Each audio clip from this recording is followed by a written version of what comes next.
जय हिंद। बात करेंगे आज जय श्री राम के नारे से लेकर जय संविधान के नारों तक।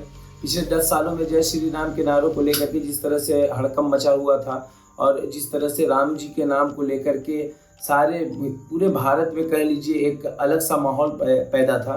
पूरे भारत में जय श्री राम के नारे से एक आक्रोश वाला नारा, जबकि हम लोग बचपन में जब देखते थे, बचपन में क्या आज से 12 साल पहले 10 साल पहले का जो माहौल था, वो जहाँ भी हम मिलने जाते थे, जो हमारे हिंदू चाचा लोग होते थे उनको हम लोग आदाब करते थे, आदाब चाचा, या फिर करते थे राम राम चाचा, ऐसे हाथ जोड़ के राम राम चाचा।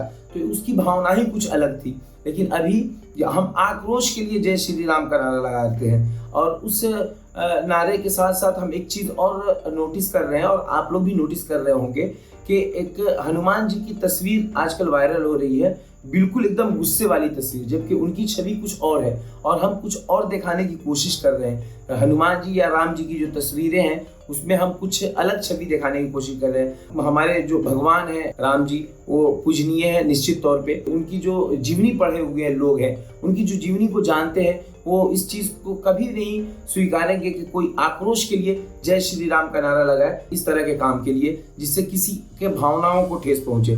तो जय श्री राम से संविधान तक के बात में हम कहेंगे कि पहले जय श्री राम के नारे चलते थे, अभी जय संविधान के नारे गूंजने लगे हैं संसद में। खास तौर पे जब कल तक जो लड़का पप्पू कहलाता था, आज राहुल गांधी नहीं, राहुल गांधी जी कहला रहा है। पिछले कल राहुल गांधी का हम एक भाषण सुने जो वो संसद के अंदर दे रहे थे, लोकसभा के अंदर। उन्होंने एक बात कही, सारी बातों के बीच में हमको एक बात समझ में आई जो उन्होंने बहुत गलत बात कही। उन्होंने कहा कि भले ही उन्होंने उस बात को डाइवर्ट करने की कोशिश की है, नो डाउट, उन्होंने बात को घुमाने की कोशिश की है। बात उन्होंने पहले कह दिया, उनके तीर बोले कमान से निकल चुका है। उन्होंने कह दिया है सारे हिंदुओं को वो हिंसक है।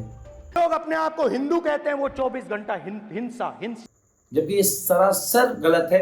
आप कैसे कह सकते हैं सारे हिंदुओं को हिंसक है? हमारे तो 80% दोस्त हिंदू हैं, हम उनके बीच रहते हैं। आप ऐसा कैसे कह सकते हैं? किसी भी हिंदू को जो हमारे दोस्त नहीं भी हैं, आप उनको ऐसा कैसे कह सकते हैं कि वो हिंसक है? राहुल गांधी जी की ये बात बहुत खराब बात थी, जो संसद के रिकॉर्ड से इस बात को काट भी दिया गया है। ओम बिरला ने काटा। लेकिन संसद के जो स्पीकर चुने गए, उस वक्त पहले दिन ही जब स्पीकर चुने गए, सब लोगों ने स्पीकर को ही टारगेट किया और ये कहा कि हम उम्मीद करते हैं कि हमारी बात पूरी की पूरी रखने की इजाजत मिलेगी, हमारे माइक को बंद नहीं किया जाएगा।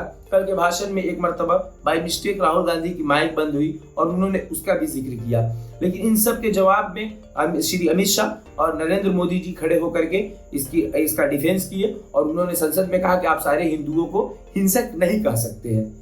तो अब उन्होंने घुमाने के लिए क्या कि आरएसएस हिंदू नहीं है, बीजेपी सिर्फ हिंदू नहीं है, भाजपा सिर्फ हिंदू नहीं है, मोदी जी हिंदू नहीं है और अमित शाह हिंदू नहीं है। हिंदुत्व को आप वहीं पे समेट करके देख रहे हो, ये हिंदुत्व नहीं है, हिंदुत्व कुछ और है। उन्होंने शंकर जी की तस्वीर दिखाई और उन्होंने बताया कि इन्होंने शांति का प्रतीक दिया है, आप फिर हिंसा की बात कैसे कर सकते हैं? बस यार, वो उनका मैटर था, उनका लुकआउट था, उन्होंने कैसे बात किया। लेकिन सब बातों के बीच में जो लबोलबाब निकल करके आया है वो ये है कि आप राहुल गांधी, मिस्टर राहुल गांधी, आप विपक्ष के नेता हैं, आप ऐसे कैसे हिंदुओं को बोल सकते हैं कि वो हिंसक है?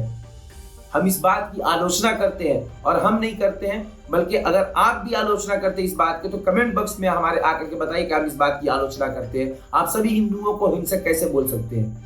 आपको ये परमिशन दिया किसने? आपको ये अधिकार दिया किसने? और किस कानून के तहत आप सभी हिंदुओं को हिंसक बोल रहे हैं? हम अपनी बात को समाप्त करते हैं। वीडियो अच्छी लगी हो तो शेयर करना और हमें कमेंट बॉक्स में जरूर बताना कि क्या राहुल गांधी का सभी हिंदुओं को हिंसक कहना कि हाँ हिंसावादी है, ये सही है या गलत है। जय हिंद, जय भारत।